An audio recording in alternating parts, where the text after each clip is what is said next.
seek to deprive humanity of the manifold richness its nationalities, races, and ethnicities and religions provide.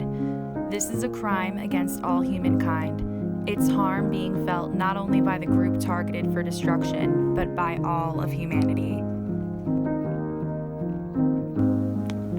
When you study security, genocide isn't a word you often pay a second thought to. When you study security, genocide just seems to be another one of those ugly consequences that happens during war.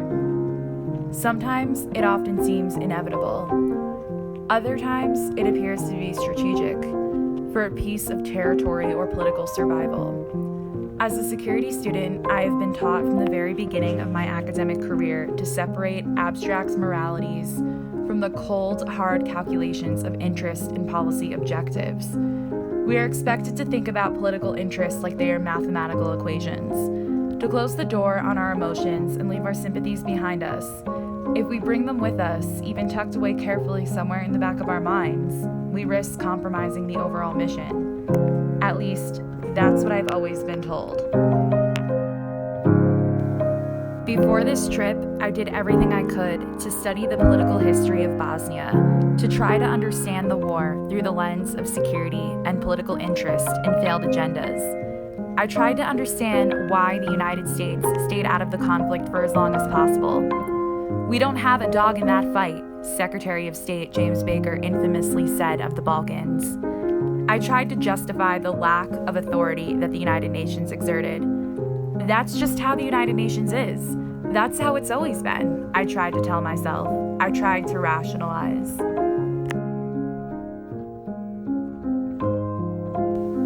All of this changed after visiting Srebrenica.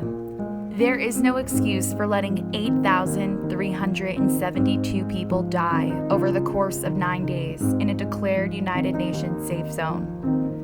There aren't any national interests that are achieved by sitting back and allowing defenseless people to be slaughtered mercilessly.